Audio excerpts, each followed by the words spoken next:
ada 3 perkara kan. Sebelum mula tu, kalau tak ingat tu dia kata, bila kita dah fokus pada sharing tu kadang kita lupa. Kedua, kita mute kan, ada bunyi di luaran tu. Okey, lepas kita doa nanti saya akan share screen teruslah ya. A'udzubillahi minasyaitonirrajim. Bismillahirrahmanirrahim. Alhamdulillahirabbil alamin wassalatu wassalamu ala asyrafil anbiya'i wal mursalin wa ala alihi washabbihi ajma'in. Allahumma iftah alaina hikmataka anshur alaina min khazaini rahmatika ya arhamar rahimin. Allahumma nawi bi kitabika absarana washrah bi sudurana wasta'mil bi abdanana wa taliq bi alsinatana wa qawi bi ajdanana wasri' bi afhamana wa qawi azamana bi hawlika wa quwwatika fa innahu la hawla wa la quwwata illa bika ya arhamar rahimin. Al-Fatihah. A'udzu billahi minasy syaithanir rajim. Bismillahirrahmanirrahim. Alhamdulillahi rabbil alamin. Ar-Rahmanir Rahim. Maliki yaumiddin.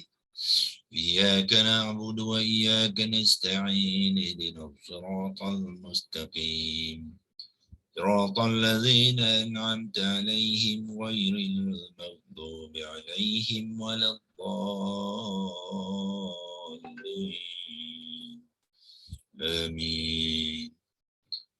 Alhamdulillah, kita yang mengucapkan kesyukuran kepada Allah SWT yang memilih tuan-tuan dan puan-puan untuk terus bersama kita di sesi secara langsung ya, di pagi ini untuk sama-sama kita menimba ilmu kalamullah iaitu Al-Quran, agar dengan kefahaman tu ia pertamanya membantu kita untuk menjadikan dia panduan hidup kita, dan keduanya untuk kita sampaikan kepada rakan-rakan kita yang lain ya, kalau boleh seluruh masyarakat di negara ini dan juga masyarakat di luar negara ya, sebab apa, itu sebenarnya tanggungjawab kita ya, yang mana Nabi kita Muhammad sallallahu alaihi wasallam dah sampaikan kepada kita ya, untuk disampaikan kepada seluruh manusia ya. Jadi kalau kita masih lagi belum mengatur agenda untuk ya menyampaikan Al-Quran itu kepada rakan-rakan kita, jadi perlulah kita pasang niat orang kita ya, pasang niat, lepas tu pasang strategi.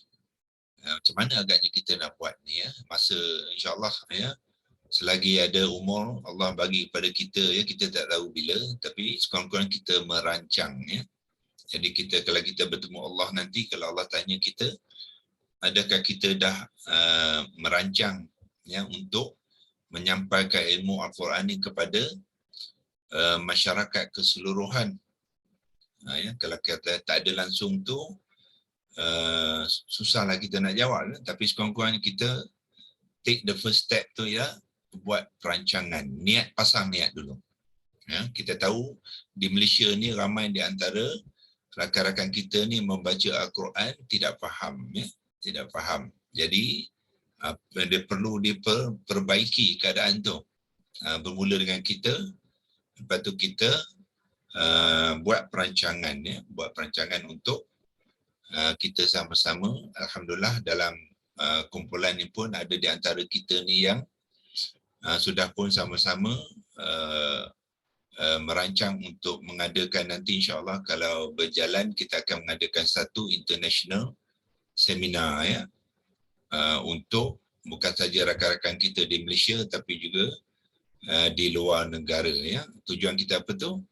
Nak menyampaikan yang apa Allah kata kita, Al-Quran tu apa? Hudan linnas ya. Al-Quran tu dalam Al-Baqarah ayat 185 tu Allah kata Al-Quranu tu adalah hudan linnas, untuk seluruh manusia.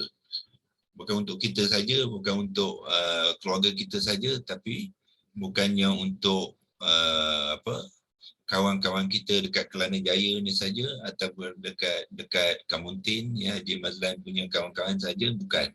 Allah kata hudal linnas. Maknanya seluruh manusia ni sepatut didedahkan tentang Al-Quran itu, ya. Semalam masa lunch sempat saya ajak kawan saya, Dr. Kui nama dia, Dr. Kui Hui Lee, ya.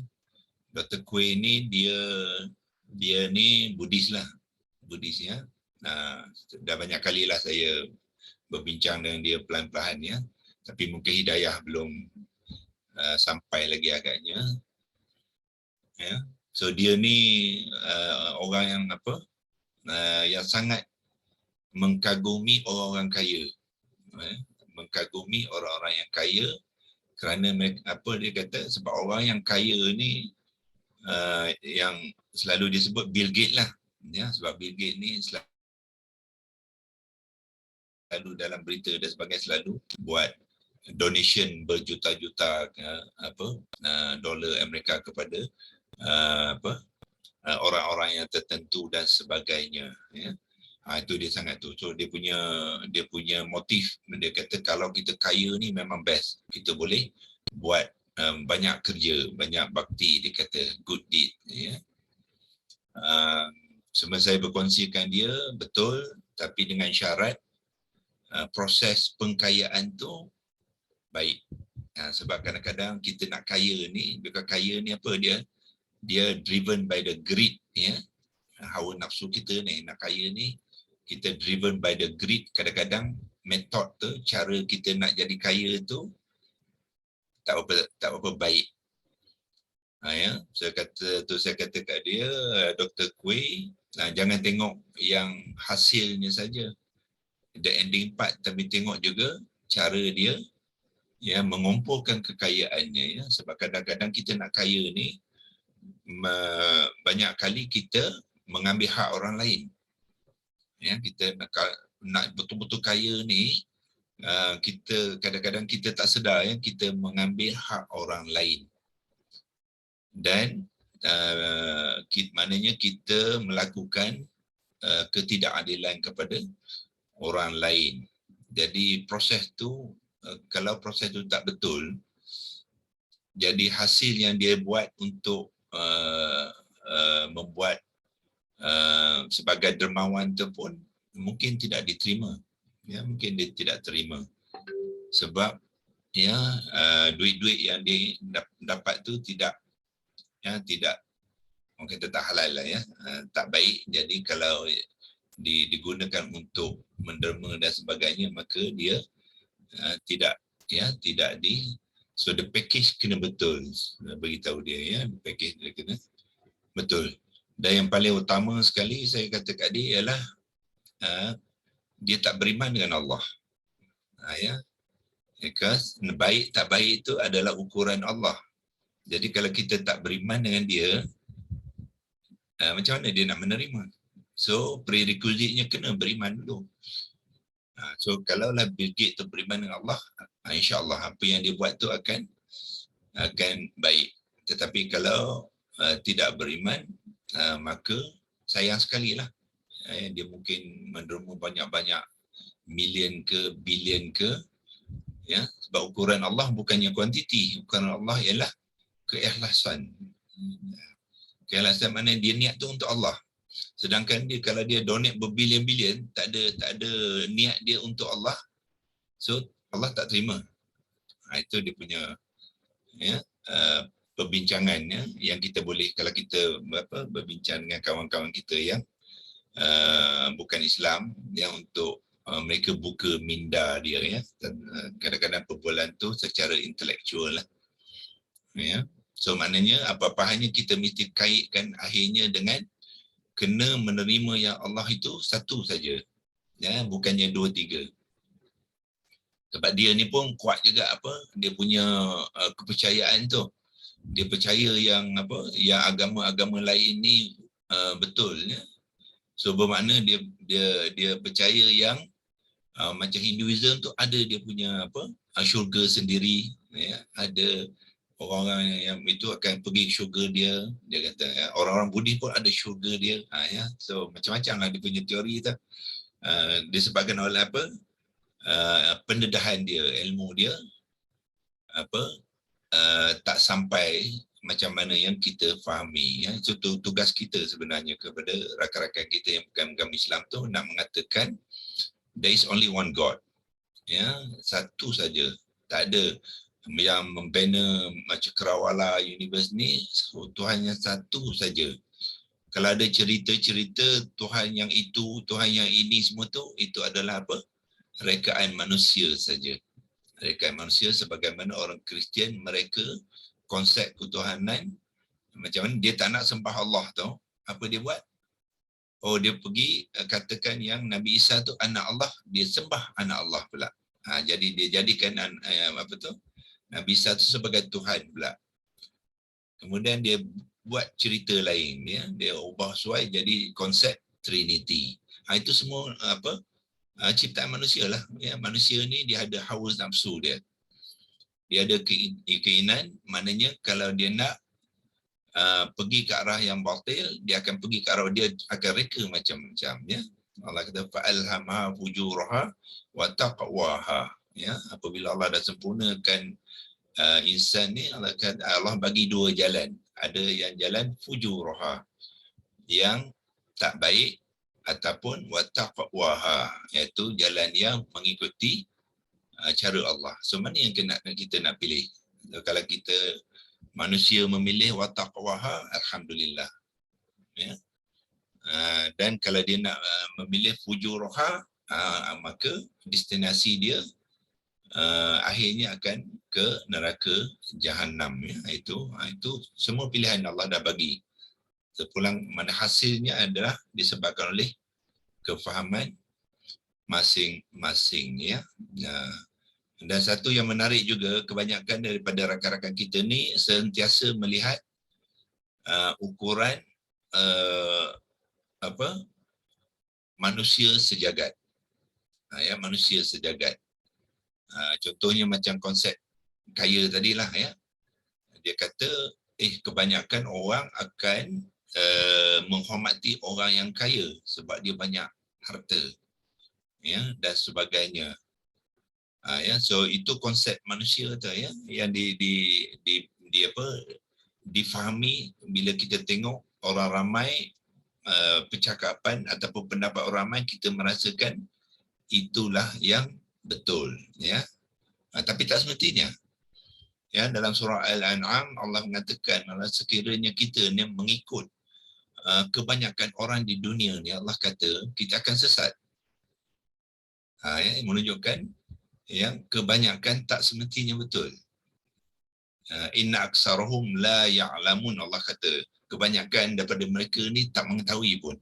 So yang mengetahui, yang tahu hak, maksudnya yang ialah sikit saja sebenarnya, sedikit. So kita maknanya tak semestinya kita ikut yang ramai.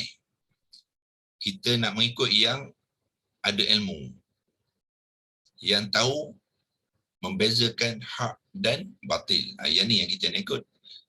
Bukannya ramai ataupun sikit. Kalau ramai lagi baguslah. Tetapi biasanya fitrah manusia ni ramai, ya, la ya'lamun, tidak tu dia kena belajar. Ya, di mana apa yang dia nak belajar? First thing is Al-Quran lah. Yang macam tuan-tuan semua buat ni, that's the first thing. Ya, Al-Quran and then As-Sunnah. So this is the primary knowledge yang orang kena dapati dan mahir sebelum nak mengatakan dia betul ke ataupun tidak. Ya. So ini sebagai perkongsian sebelum kita mulakan menyambung pembahasan kita, ya, untuk kita fikir-fikirkan bersama, ya. Okey, saya akan kongsikan skrin sekarang dan kita ke korpus. Okey. Masih lagi di surah Al-Haqqah 69. Kita pun telah selesai berkongsikan tentang innahu laqaulu rasulin karim, kemudian Allah sambung wa ma huwa bi qauli sya'irin qalilan ma tu'minun, ya. Okey, waw ni boleh jadi waw atifah ataupun waw istinafiyah, bergantung kepada konteks, ya. Konteks, kalau konteks untuk mengatakan konteks ini adalah masih lagi perbahasan mengenai hu, iaitu Al-Quran, maka dia boleh kita gunakan sebagai waw atifah, ya. Kalau tidak, dia juga boleh berfungsi sebagai penyambung saja, iaitu kita nak mengatakan sambung daripada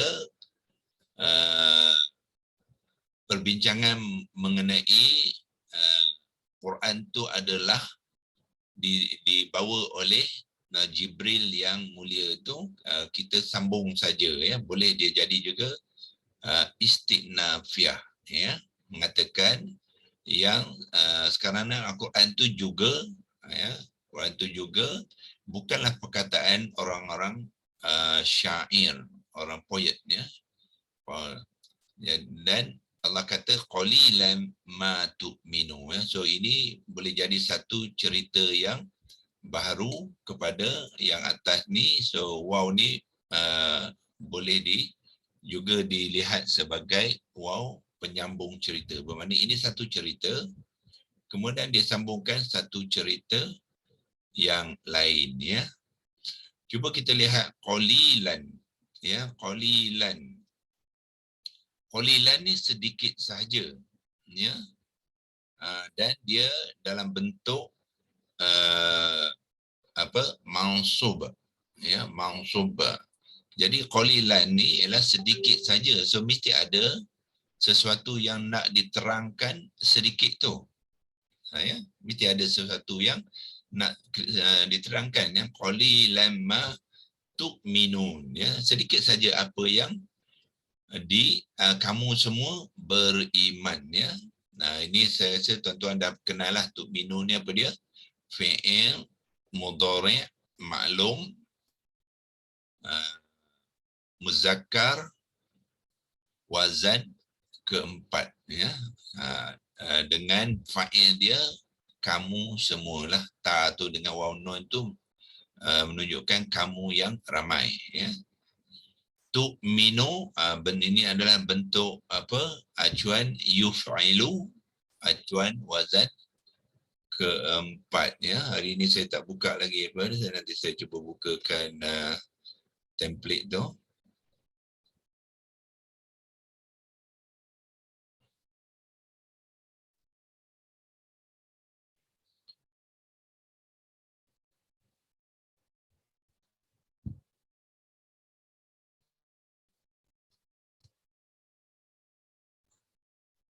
Template, ni ada sini, buka sini je lah. Okay.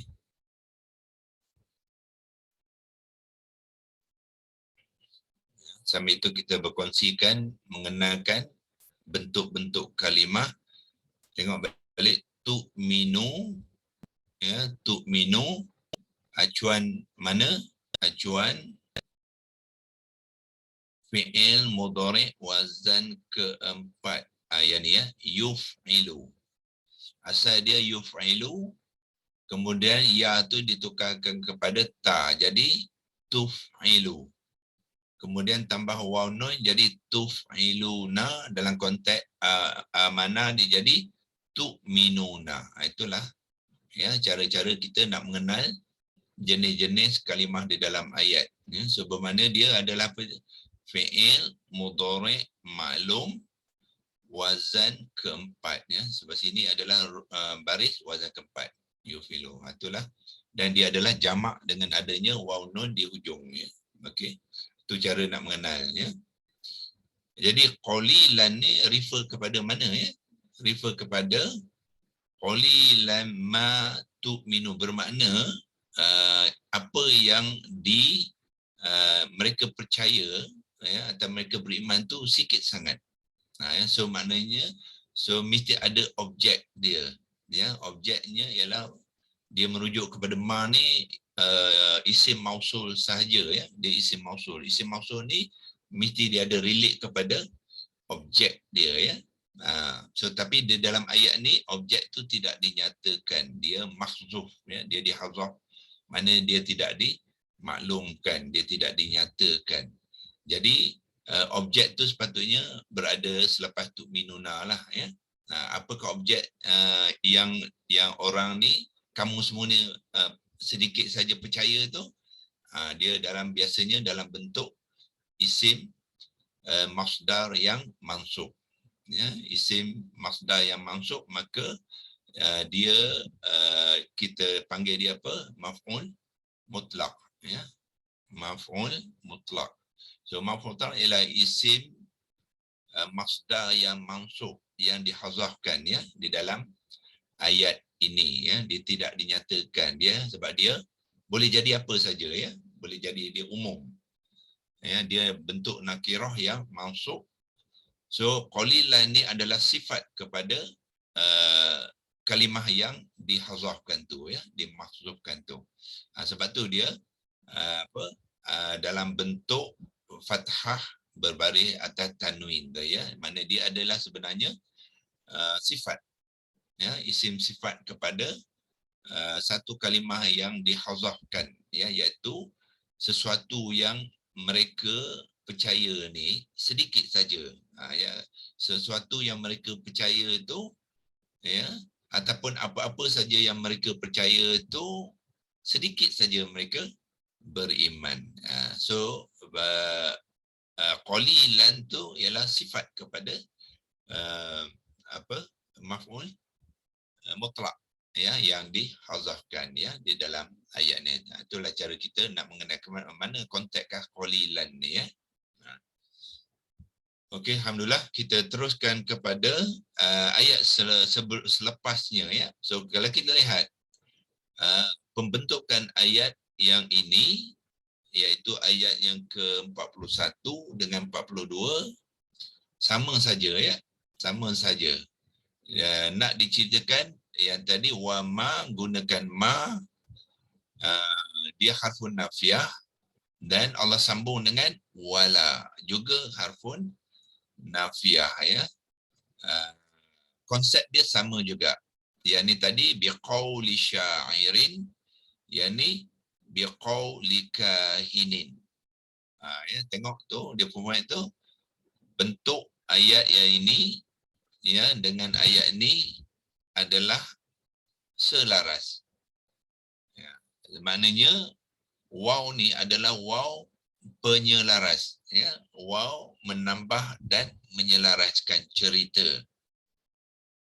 So definitely waw ni kita panggil dia waw atifah, dan dia bukannya waw istinafiyah.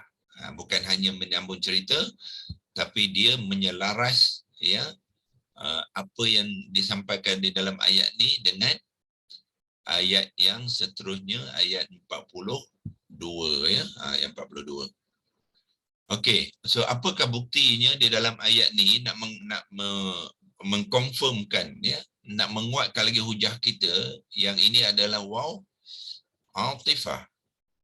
Ya, so ini pendekatan yang kita perlu kenal ya di dalam pembentukan ayat-ayat Al-Quran. Okey.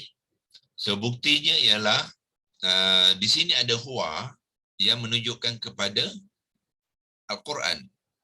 Ya, ya. So bila dia waw istinafiyah ya, huwa dinyatakan di dalam ayat tu walaupun dia merujuk kepada innahu ayat sebelumnya ya. Sebab dia menyambung cerita sahaja ya. Dia tidak selaraskan. Tetapi apabila waw atifah digunakan ya, so banyak kes di dalam Al-Quran apabila kita tengok, apabila waw digunakan, subjek matter ataupun elemen penting di dalam ayat tu tidak perlu dinyatakan sekali lagi. Sebab waw ni sudah mengatakan apa? Dan ia juga. Ya. dan ia juga. So ia tu tak perlu dinyatakan sekali lagi. Bermakna kalau kita dalam ayat tu, ia tu iaitu Al-Quran tu tidak dinyatakan, bermakna waw atifah lah tu. Okey, mana Al-Quran tadi ialah huwa. Ya, so di dalam ayat 41 Al-Quran tu disebutkan sebagai huwa, tetapi di dalam ayat 42 huwa tidak ada. Sepatutnya wala huwa biqauli kahinin. Ya, sepatutnya ada huwa di sini. Ya. Tetapi dalam ayat atifah ya, dia tak perlu. Ya, is understood orang kata ya. Is understood. So tak perlu diulang sebab dia waw ni bermakna apa? Dan ia juga. Itu makna waw atifah. Bukannya dan saja. Kalau waw istinafiah dan ya. Kalau waw atifah bermakna dan ia juga. So ia dah ada dalam waw ni. So tak perlu taruh huwa lepas apa la, kalau tidak dia akan duplicate lah. Dan ia juga Al-Quran itu dan dia dua kali ya. So tidak perlu. Itulah menunjukkan bukti ataupun cara nak mengenal waw atifah ya. Dia juga berlaku dalam konteks yang lain ya. Kadang-kadang sebagai contoh di dalam surah Al-Kahfi itu dia digunakan dalam atifah dalam bentuk apa? Liun zero ba'san syadida, ayat yang kedua tu ya. Liun zero ba'san syadidan min ladunhu wa yubashshirul ladzi. Wa yubashshira tu dalam bentuk fi'il madhi yang mansub ya. Ini saya sebut saja ya, tak perlu ditunjukkan sebagai apa. Kalau perlu kita tunjukkan ya, mungkin lain kali, tapi ini cuma nak mengaitkan konteks waw atifah ya. Sebab apa tak ada huwa? Itu soalan dia. Kalau ada kawan-kawan bertanya kenapa sini tak ada huwa ya, mana Al-Quran tu tak ada dalam ayat ni ya. Jadi huwa tu sudah ada dalam waw atifah. Itu cara ya. So kalau kita tengok ayat ni, kalau kita pergi kepada dia ada terjemahannya di sini ya. Okey, ini bahasa Inggeris, kita ambil bahasa Melayu. Dia gunakan juga ya. Juga tu perkataan tu yang inilah biqaulin tu perkataan tu ya. Jadi tak perlu guna huwa sebab juga tu juga merujukkan kepada huwa yang sebelumnya ya. Itulah dinamakan waw atifah ya. Yang dekat atas tu yang wama tu bukan waw atifah ke? Mana? Yang tu waw istinafiah ya. Waw apa? Istinafiah. Oh, istinafiah. Istinafiah tak biasa ya. Kalau tak biasa saya typekan kat sini ya, sebab saya tahu ramai yang tak biasa. Waw. Kalau nak ngeja waw ialah wawun lah ya. Wawun itu ejaan dia sebenar. Istinafiah bermula dengan hamzah qata' yang berkepala. Saya bariskan sekali lah supaya tahu, kenal ya. Lepas tu sim yang sukunkan, ta baris bawah, isti. Lepas tu dia ada hamzah ya. Isti, hamzah ni disukunkan, lepas tu nun baris atas, lepas tu ada alif, lepas tu fa baris bawah, ya baris atas, lepas tu ta sukun. Ta dhammah tu dinamakan waw istinafiyatun. Tu nama dia ya. So istinafiah ni apa? Waw penyambung. Tu ya. Istinafiah bermakna penyambung. Penyambung kena pakai apalah? Mana dia? Kena pakai leksi logah yang Jawi. Ambil Jawi. Sebab Arab dia tak ada nya. Mana Jawi, sini Jawi. Okey, kita type penyambung kat sini, lepas tu kita copy kat situ ya. Pa, nya, mim, bau, wa, nga. Itu dia, penyambung. So, masuk ke sini balik tadi, letak kat sini. Ya, dia adalah penyambung. So, waw ni istinafiah dipanggil waw penyambung cerita. Ya, penyambung cerita. Cha ambil Melayu. Cha, ro, ya, ta, alif. Situ pula perginya. Yalah. Penyambung cerita. Itulah waw istinafiah.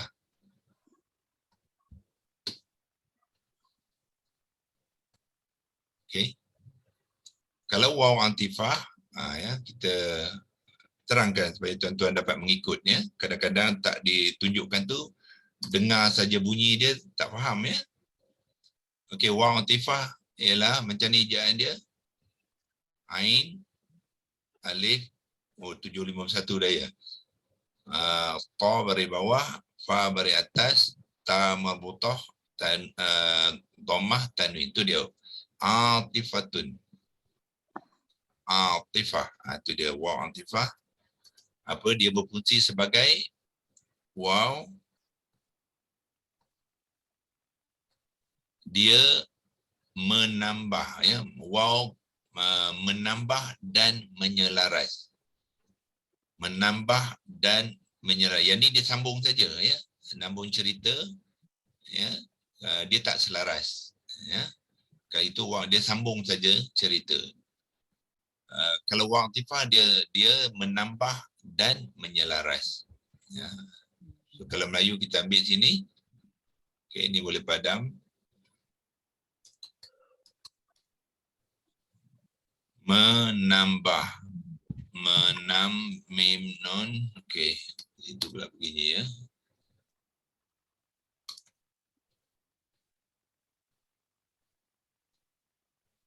Mim nun mim baha, menambah. Dia bukan menambah saja, pada masa sama dia menyelaras cerita itu. Menambah dan menyelaras. Okey, nya yang mana ya? Ini menyelaras. Ro, sin. Menyelaras, menambah dan menyelaras. Ini dia panggilkan waw atifah.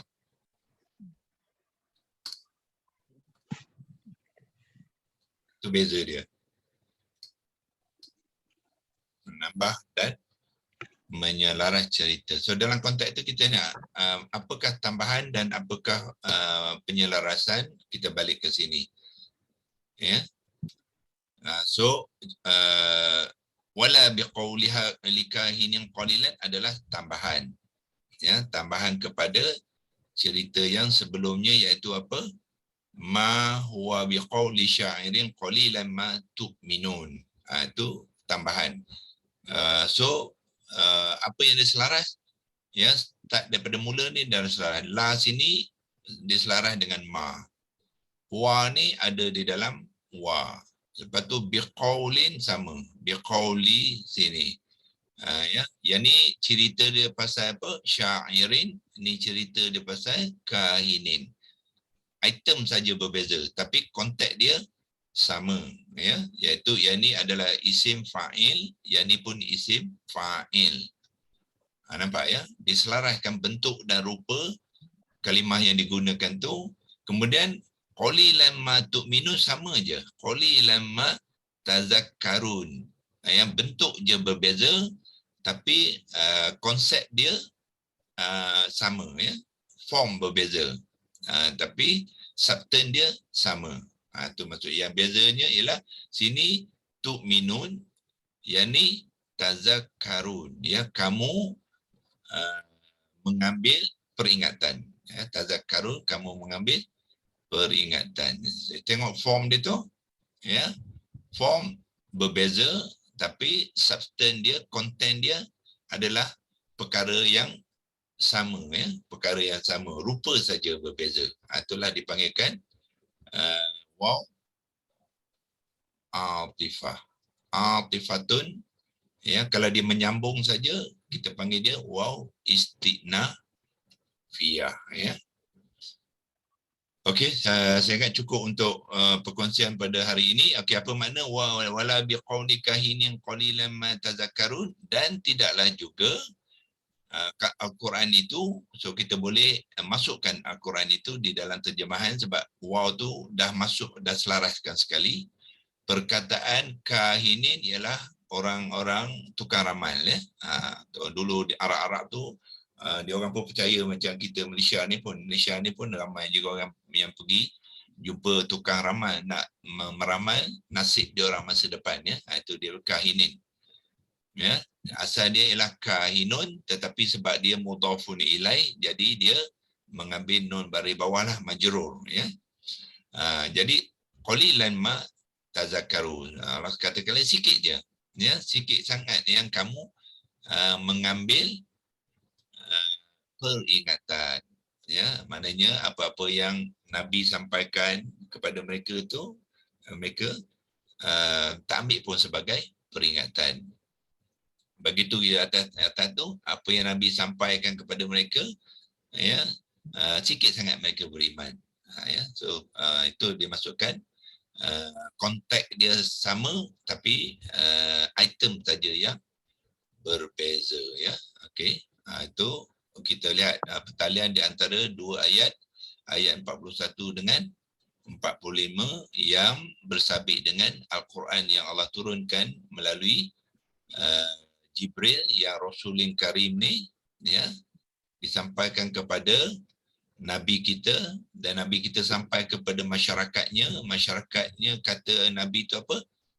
Nabi kata, masyarakat kata Al-Quran tu ialah tulisan poet, ya. Poet ialah ahli syair, dan juga perkataan-perkataan orang-orang tukang tilik. Ya, so ayat ni menafikan, ya. Sebab tu ada lam nafiah dengan ma nafiah ini, ya. InsyaAllah kita berhenti di sini untuk beri laluan pada rakan-rakan kita yang lain yang nak meneruskan kelas lepas ni. Wabillahi taufiq wal hidayah. Wassalamualaikum warahmatullahi wabarakatuh. Semoga perkongsian itu membantu, ya, tuan-tuan, dalam proses memahami ayat ini.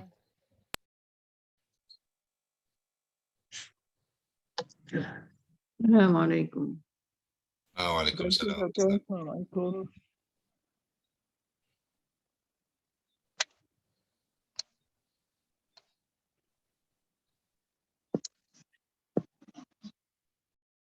Boleh stop recording.